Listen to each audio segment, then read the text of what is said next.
Hello बच्चों, मैं Satyendra Singh GRS academy YouTube channel पर आपका स्वागत है। हम लोग बच्चों देख रहे थे आईआईटी पॉलिटेक्निक के लिए फिजिक्स स्पेशल, और उसमें हम लोगों ने देखा डिस्टेंस के बारे में, डिस्प्लेसमेंट के बारे में, स्पीड और वेलोसिटी। ठीक है, आज जो हमारा अगला टॉपिक होगा वो होगा एक्सेलरेशन। क्या होगा? एक्सेलरेशन। एक्सेलरेशन इसे बच्चों हम लोग कहते हैं त्वरण कहते हैं। क्या होता है त्वरण? तो हम लोगों ने देखा वेग के बारे में देखा, जो वेग परिवर्तन की दर होती है वही बच्चों कहलाता है त्वरण। ठीक है, तो अगर हम देखें यहाँ पर वेग परिवर्तन की दर, वेग परिवर्तन की दर को त्वरण कहते हैं। परिवर्तन की दर को त्वरण कहते हैं। ठीक है बच्चों, अब ये वेग परिवर्तन होता क्या है?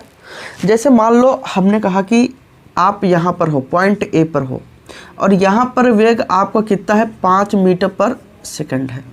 और फिर कुछ समय बाद आप यहाँ पहुँचे, आपका यहाँ वेग हो गया 6 मीटर पर सेकंड, और फिर आप यहाँ पहुँचे तो आपका वेग हो गया 7 मीटर पर सेकंड। अब ऐसे आपका वेग बढ़ता चला जा रहा है, ऐसे वेग आपका बढ़ता चला जा रहा है। तो यही जो वेग आपका चेंज हो रहा है यही कहलाता है वेग परिवर्तन। क्या कहलाता है? वेग परिवर्तन। देखिए यहाँ 5 था, 5 से कितना हो गया? 6। इसका मतलब वेग में जो चेंजिंग हुआ है, जो वेलोसिटी चेंज हुआ है वो कितना हुआ? 1 मीटर पर सेकंड। 6 में से 5 घटाएंगे 1 मीटर पर सेकंड क्या होगा? बढ़ गया। फिर अब यहाँ पर हमने देखा 6 से 7 हो गया, मतलब 1 मीटर पर सेकंड और बढ़ गया। ठीक है, हर एक सेकंड पर इसका वेग क्या हो जा रहा है? चेंज हो जा रहा है। 1 मीटर पर सेकंड चेंज हो जा रहा है। तो यही जो चेंजिंग है, किसी निश्चित टाइम में जो चेंजिंग हो रहा है, जो परिवर्तन हो रहा है, वही कहला रहा है बच्चों त्वरण कहला रहा है। ठीक है, अगर बच्चों त्वरण की बात करें तो त्वरण को हम लोग ए से लिखते हैं। त्वरण को स्मॉल ए से हम लोग डिफाइन करते हैं। ठीक है, अब यहाँ बात आई त्वरण बराबर क्या होगा? तो त्वरण बराबर होता है वेग परिवर्तन। वेग परिवर्तन बटे समयांतराल। ठीक है बच्चों, वेग परिवर्तन बराबर होगा, त्वरण बराबर होगा वेग परिवर्तन बटे समयांतराल। अब यहाँ से बच्चों देखिए, त्वरण को हम ए से लिखेंगे, वेग को वी से लिखते हैं। अब वेग परिवर्तन तो उसके आगे हम लोग क्या लगाते हैं? डेल्टा, और समयांतराल डेल्टा टी। तो ए बराबर डेल्टा वी अपान क्या हो जाएगा? डेल्टा टी हो जाएगा। ठीक है, अब बच्चों यहाँ एक चीज़ की बात करते हैं, त्वरण एक सदिश राशि होता है और वेग भी एक सदिश राशि होता है, तो इसलिए हम लोग क्या लगाएंगे? वेक्टर। ठीक है, तो कई बार आपके एग्जाम में पूछा गया है त्वरण कैसी राशि है? तो सदिश राशि। ठीक है बच्चों, मतलब इसमें परिमाण के साथ साथ दिशा की भी आवश्यकता होती है, हमें परिमाण के साथ साथ डायरेक्शन को भी बताना पड़ेगा। तो ये क्या हो गया? त्वरण बराबर वेग परिवर्तन बटा समय। क्लियर हो बच्चों? अब यहाँ पर हम देखेंगे इसका मात्रक क्या होगा। वेग का जो मात्रक होता है बच्चों मीटर होता है, मीटर प्रति सेकंड होता है, और ये बच्चों समय का जो मात्रक होगा वो सेकंड होगा। तो बच्चों क्या हो जाएगा? मीटर प्रति सेकंड स्क्वायर। क्या हो जाएगा? मीटर प्रति सेकंड स्क्वायर, और इसको लिखेंगे मीटर प्रति सेकंड स्क्वायर। अब मीटर प्रति सेकंड स्क्वायर का मतलब क्या है? मीटर प्रति सेकंड स्क्वायर का मतलब, अब जरा यहाँ देखिएगा, ये क्या है? 1 सेकंड है, और ये क्या है बच्चों? मीटर प्रति सेकंड है। ये 1 सेकंड है और ये क्या है? मीटर प्रति सेकंड। ठीक है, तो हम कह सकते हैं हर 1 सेकंड में अगर जो वेग 1 मीटर प्रति सेकंड चेंज हो रहा है वही बच्चों क्या कहलाएगा? त्वरण कहलाएगा। हर 1 सेकंड में, हर एक निश्चित समय में जितना वेग आपका चेंज हो रहा है वही उसका क्या कहलाएगा? त्वरण कहलाएगा। जैसे यहाँ पर हम लोग देख रहे हैं हर 1 सेकंड में वेग कितना बदल रहा है? 1 मीटर प्रति सेकंड बदल रहा है। ठीक है बच्चों, अब बच्चों अगर यही वेग अगर आपका हर 1 सेकंड में 5 मीटर प्रति सेकंड अगर बदल रहा होता तब त्वरण कहलाता 5 मीटर प्रति सेकंड। तब त्वरण 5 मीटर प्रति सेकंड स्क्वायर कहलाता। मतलब हर 1 सेकंड में जितना वेग चेंज हो रहा है वही कहलाता है त्वरण। ठीक है बच्चों, त्वरण को हम ए से लिखते हैं और इसका मात्रक होता है मीटर पर सेकंड स्क्वायर। क्लियर हो बच्चों? अब यहाँ पर एक चीज़ जरा देखते हैं हम लोग। अगर हमने कह दिया बच्चों कि मान लो एक स्थान है, एक स्थान ए है और ये पॉइंट ए है बच्चों, यहाँ पर ए। अब यहाँ पर कोई वस्तु है जिसका वेग क्या है v1 मीटर पर सेकेंड, वेग क्या है v1 मान लेते हैं, और यहाँ पर समय कितना है बच्चों t1 है। अब ये यहाँ से मान लो t1 समय में कुछ समय है t1, वहाँ पर वेग कितना है v1 है, और फिर कुछ देर बाद t2 समय हुआ, कितना हुआ t2 समय, t2 समय बाद पॉइंट बी पर इसका वेग हो गया v2 हो गया, पॉइंट बी पर यहाँ बी पर इसका वेग क्या हो गया v1 से v2 हो गया, मतलब वेग क्या हो गया चेंज हो गया। तो अब यहाँ पर त्वरण की बात होगी। तो बच्चों हम लोग जानते हैं सबसे पहले हमें क्या चाहिए, वेग परिवर्तन चाहिए, चेंज इन वेलोसिटी, ठीक है, वेग परिवर्तन। अब वेग परिवर्तन की बात, तो परिवर्तन हमेशा डेल्टा वी, और याद रखिएगा जहाँ डेल्टा वी लगा रहेगा वहाँ हमेशा v2 माइनस v1 होगा, हमेशा अंत वाले में से पहले वाले को घटाएंगे, ज़्यादा वाले से कम वाले घटा देंगे। v2 कितना है बच्चों, ये अच्छा ये डेल्टा वी हो गया v2 माइनस v1, और ये बच्चों क्या है डेल्टा टी का मान क्या होगा बच्चों, ये हो जाएगा t2 माइनस क्या हो जाएगा t1। तो हम लिख सकते हैं त्वरण a बराबर क्या होगा delta v upon delta t, और यहाँ बच्चों वैल्यू पुट करेंगे v2 माइनस क्या हो जाएगा v1 बटा t2 माइनस t1। समझ में आ गया बच्चों। तो ये आपका एक फार्मूला बन गया, क्लियर हो बच्चों। तो अब आगे देखते हैं, ये तो इतना हो गया। अब यहाँ पर हम देखते हैं, हमने कहा कि मान लो कोई व्यक्ति है, कोई व्यक्ति जब शुरू करेगा चलना, या क्या कहते हैं कोई मोटरसाइकिल वगैरह कुछ भी अगर चलना प्रारंभ करेगा, ये पॉइंट ए है, ए से बी तक चला, और जब ये चलना शुरू किया तो उसका कुछ ना कुछ प्रारंभिक वेग बच्चों रहा होगा, और उसका जो प्रारंभिक वेग है बच्चों कितना है u है, प्रारंभिक वेग u, ठीक है। और ये समय इस टाइम उसका बच्चों कितना है 0 है, t1 कितना है 0, अभी वो समय स्टार्ट नहीं हुआ है, उस टाइम उसका प्रारंभिक वेग कितना u, और कुछ समय बाद यहाँ पर पहुँचा वो उसका वेग कितना हो गया v, और ये बच्चों कहलाया उसका अंतिम वेग, अंतिम वेग, ठीक है बच्चों। और यहाँ से यहाँ तक पहुँचने में उसे कितना समय लग गया बच्चों, t समय लग गया। तो बच्चों ये क्या कहलाएगा, ये आपको कहलाएगा इनिशियल वेलोसिटी कहलाएगी, क्या कहलाएगी इनिशियल वेलोसिटी, और ये बच्चों कहलाएगा फाइनल वेलोसिटी, फाइनल वेलोसिटी, ठीक है बच्चों। ये इनिशियल वेलोसिटी प्रारंभिक वेग, और वो फाइनल वेलोसिटी। अब ये यहाँ से यहाँ तक पहुँचा, तो हमने कहा कि बताओ इसका त्वरण क्या होगा, तो आप सबसे पहले क्या निकालोगे, डेल्टा वी निकालोगे। क्या करोगे, सबसे पहले यहाँ पर अंतिम वेग क्या होगा, अंतिम वेग माइनस प्रारंभिक वेग, अंतिम वेग माइनस प्रारंभिक वेग। अब यहाँ से डेल्टा v बराबर अंतिम वेग बच्चों कितना हो गया v हो गया, प्रारंभिक वेग बच्चों कितना हो गया u हो गया, अंतिम वेग कितना हो गया v हो गया, और प्रारंभिक वेग बच्चों कितना हो गया u हो गया। अब यहाँ से डेल्टा t की बात करेंगे तो बच्चों क्या होगा, t2 माइनस t1 होगा क्या, बताओ। अब t2 का मान बच्चों कितना है t है, और t1 का मान बच्चों कितना है 0, तो कितना आ गया डेल्टा t बराबर t। तो यहाँ से अगर हम a बराबर निकालेंगे तो delta v upon delta t equal to, अब यहाँ डेल्टा v का मान बच्चों v माइनस u अपान कितना हो जाएगा t हो जाएगा। तो बच्चों जो हमारे पास जो वैल्यू मिला,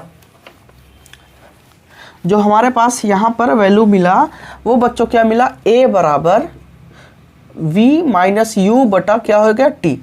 अब ये हमारा त्वरण है, तो हम कह सकते हैं जो त्वरण बराबर होता है, त्वरण बराबर हम कह सकते हैं त्वरण बराबर अंतिम वेग माइनस प्रारंभिक वेग, अंतिम वेग माइनस प्रारंभिक वेग बटा समय, ठीक है बच्चों। तो ये हमारा क्या हो गया, फार्मूला हो गया, ठीक है बच्चों। समझ में आ गया कि नहीं, ठीक है। अब आगे देखते हैं। अब इसी को अगर हम यहाँ पर त्रियक गुणा कर दें तो ये बच्चों क्या हो जाएगा, जरा देखिएगा यहाँ पर at बराबर v माइनस क्या हो जाएगा u। एक काम करिए u को आप इधर लाइए, तो at ये माइनस इधर आएगा तो क्या हो जाएगा प्लस u बराबर v। तो हम कह सकते हैं कुल मिला के v बराबर u प्लस at। और बच्चों आप इस समीकरण से बहुत अच्छे तरीके से वाकिफ़ होंगे, और यही बच्चों कहलाता है गति का प्रथम समीकरण। क्या कहलाता है बच्चों, गति का प्रथम समीकरण, ठीक है बच्चों, प्रथम समीकरण। क्लियर हो बच्चों। तो उम्मीद करता हूँ ये चीज़ आपको बहुत अच्छे से समझ में आया होगा, क्लियर हो। अब बच्चों आगे बात करते हैं। ये तो त्वरण के बारे में हो गया। हमने कहा वेग परिवर्तन की जो दर होती है वो क्या कहलाती है बच्चों, त्वरण कहलाती है। अब यहाँ पर अगर हम टाइप्स ऑफ एक्सेलरेशन की बात करें, types of acceleration, types of acceleration की बच्चों बात करें त्वरण की, त्वरण के प्रकार, तो बच्चों जो त्वरण का प्रकार होगा, त्वरण के प्रकार। अब बच्चों अगर त्वरण के प्रकार के बात करें तो क्या होगा यहाँ पर जरा देखते हैं। जो त्वरण होगा वो बच्चों अगर देखा जाए नॉर्मली दो प्रकार का होता है, ठीक है। एक क्या होता है बच्चों पॉजिटिव एक्सेलरेशन, पॉजिटिव एक्सेलरेशन जिसे हम लोग बच्चों कहते हैं धनात्मक त्वरण, धनात्मक त्वरण, ठीक है बच्चों। दूसरा होता है हमारा negative acceleration, negative acceleration, negative acceleration, ठीक है बच्चों। इसे कहते हैं ऋणात्मक त्वरण, ऋणात्मक त्वरण, ठीक है बच्चों। क्या होता है जरा देखते हैं इन दोनों को। तो जो बच्चों पॉजिटिव एक्सेलरेशन होता है, जरा ध्यान दीजिएगा, जो पॉजिटिव एक्सेलरेशन होता है, अगर बच्चों वेग आपका लगातार बढ़ रहा है, लगातार बच्चों अगर वेग बढ़ रहा है, लगातार वेग अगर बच्चों बढ़ रहा है, तब वहाँ पे जो एक्सेलरेशन होगा वो बच्चों कहलाएगा पॉजिटिव एक्सेलरेशन। समझ में आ गया। जैसे हमने कहा बच्चों कि मान लो आप मोटरसाइकिल लेके निकले, आपका पहले कितना था वेग 15 मीटर पर सेकंड था, फिर बच्चों हो गया 20 मीटर पर सेकंड, फिर बच्चों हो गया कितना 25 मीटर पर सेकंड, फिर बच्चों हो गया 30 मीटर पर सेकंड। अब बच्चों बताओ हर एक सेकंड पे अगर हम बात करें तो वेग कितना बढ़ रहा है। तो हर एक सेकंड पर वेग बच्चों 5 मीटर पर सेकंड बढ़ रहा है कि नहीं, 5 मीटर पर सेकंड बढ़ रहा है। यहाँ से यहाँ 5 मीटर पर सेकंड वेग बढ़ गया, ठीक है। यहाँ से यहाँ बच्चों 5 मीटर पर सेकंड वेग बढ़ गया। तो हर एक सेकंड पे वेग 5 मीटर पर सेकंड क्या हो रहा है, इंक्रीज कर रहा है, वेग बढ़ रहा है। तो इसी को हम लोग बच्चों कहेंगे पॉजिटिव एक्सेलरेशन। और पॉजिटिव एक्सेलरेशन हमेशा किसी भी वस्तु का वेग हमेशा क्या करता है, बढ़ाता है बच्चों, ठीक है। समझ पा रहे हो ना, कोई दिक्कत बच्चों। अब यहाँ पर एक चीज़ हम लोग को और देख रहे हैं बच्चों कि अगर पॉजिटिव एक्सेलरेशन हो गया तो यहाँ पर निगेटिव एक्सेलरेशन क्या होगा। तो बच्चों अगर वेग को जरा समझिएगा, निगेटिव एक्सेलरेशन जो होगा यहीं पर देखते हैं। अगर लगातार वेग घट रहा है, लगातार वेग अगर बच्चों घट रहा है तो वो जो त्वरण होगा बच्चों वो कहलाएगा निगेटिव एक्सेलरेशन। जैसे आप क्या करते हो, आप साइकिल से जा रहे हो या मोटरसाइकिल से जा रहे हो, आप क्या करते हो, ब्रेक को मारते हो, तो वहाँ पर जो एक्सेलरेशन होता है वो क्या हो जाएगा, निगेटिव एक्सेलरेशन। वहाँ पर वो वेग को कम करने वाला एक्सेलरेशन होगा, और यही बच्चों कहलाता है रिटार्डेशन। क्या कहलाता है, मंदन कहलाता है। ऋणात्मक त्वरण को ही हम लोग क्या कहते हैं, मंदन कहते हैं। इंग्लिश में इसे बच्चों कहते हैं निगेटिव एक्सेलरेशन को, निगेटिव एक्सेलरेशन को बच्चों जरा समझिएगा, इधर मैं लिख रहा हूँ रिटार्डेशन। क्या कहेंगे बच्चों, रिटार्डेशन कहेंगे। समझ में आ गया, मंदन कहेंगे, ठीक है। तो कई बार पूछता है कि मंदन ज्ञात कीजिए। जब भी मंदन ज्ञात करने की बात आएगी हम हमेशा त्वरण की ही बात करेंगे, लेकिन वहाँ पर हमारा जो त्वरण होगा वो ऋणात्मक में आएगा। जब भी हम न्यूमेरिकल को सॉल्व करेंगे, हमारा अगर त्वरण माइनस में आता है तो इसका मतलब क्या है कि वहाँ पर मंदन हो रहा है, अगले ने ब्रेक मारा है और मंदन हो रहा है। याद रखिएगा, जब जब हम लोग एक्सेलरेटर पर पैर रखेंगे तो वेग बढ़ेगा, इसका मतलब कि धनात्मक त्वरण वहाँ उत्पन्न हो रहा है। रेलगाड़ी चलना प्रारंभ की, उसकी स्पीड लगातार बढ़ती चलती है, तो वहाँ पर क्या है, एक्सेलरेट कर रही है वो, ठीक है।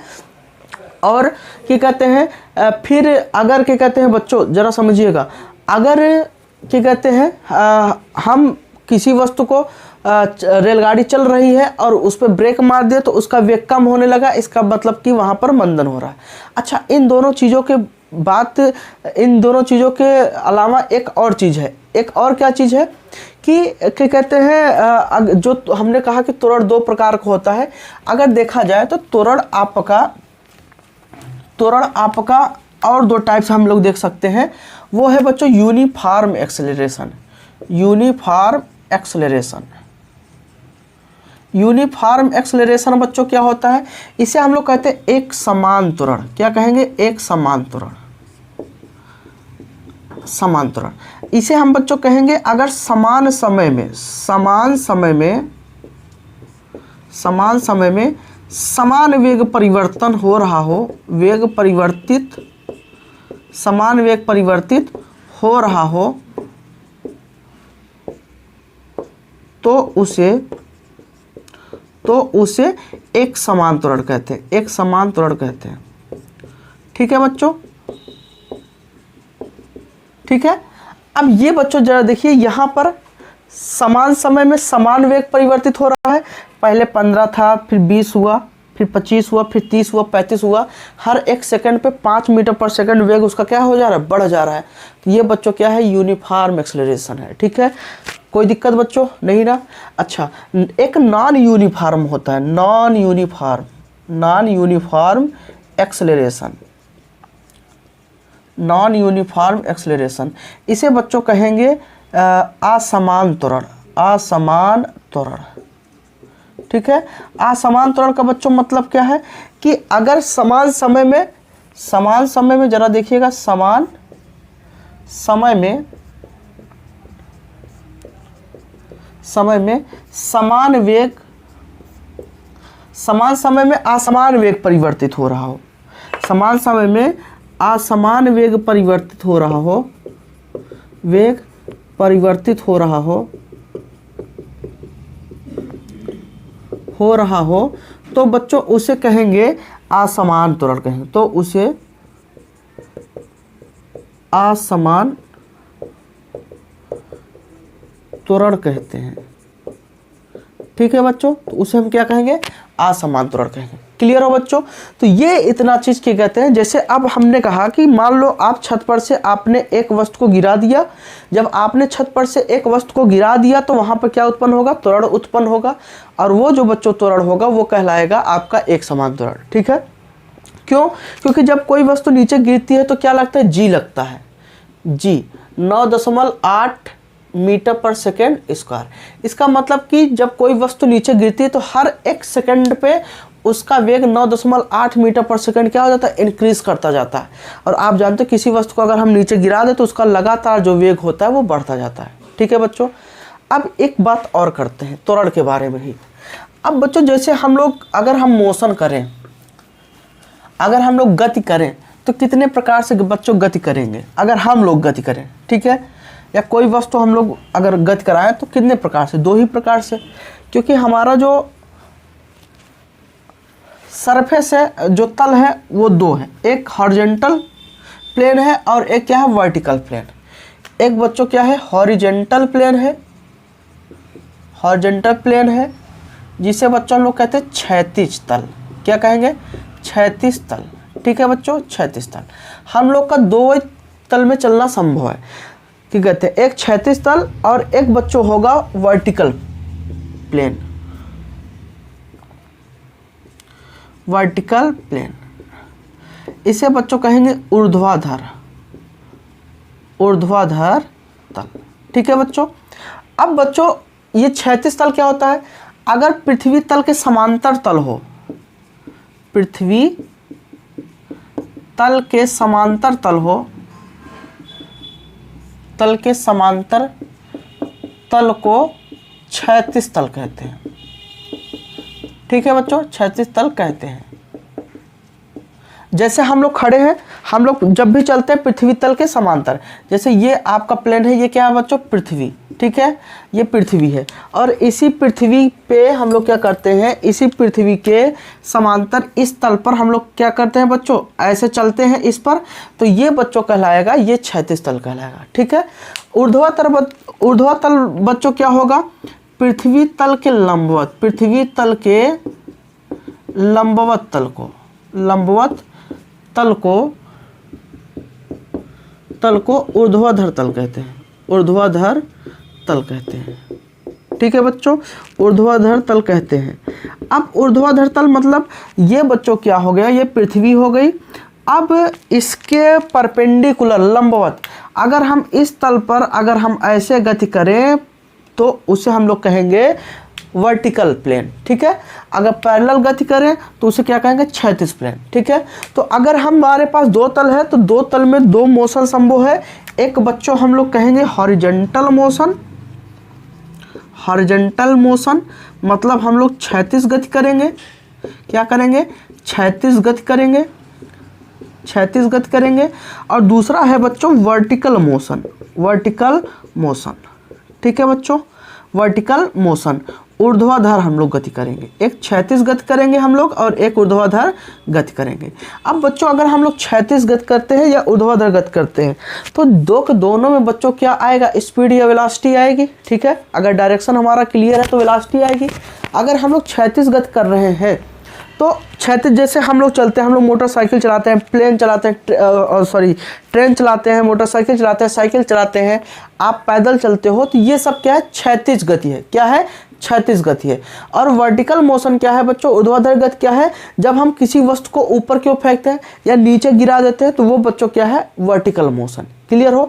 अब बच्चों अगर हमारे पास गति दो प्रकार की हो गई तो यहाँ बच्चों जो त्वरण है वो भी कितने प्रकार का हो जाएगा, दो प्रकार का हो जाएगा। ठीक है बच्चों, तो अगर हमारे पास गति दो प्रकार की हो गई तो इसका मतलब कहीं ना कहीं वेग परिवर्तन होगा दो के दोनों में, और दो के दोनों में अगर बच्चों वेग परिवर्तन होता है तो दो के दोनों में बच्चों त्वरण भी आएगा। ठीक है, और जो त्वरण बच्चों होगा हॉरिजॉन्टल गति में अगर हम लोग कर रहे हैं तब बच्चों जो त्वरण होगा हमारा बच्चों कहलाएगा ए कहलाएगा।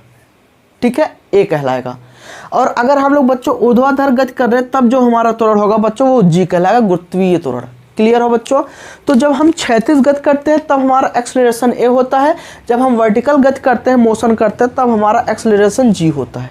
क्लियर है कि नहीं, आप बताइए, बताओ बच्चों, क्लियर हो, कमेंट करके जरूर बताइएगा।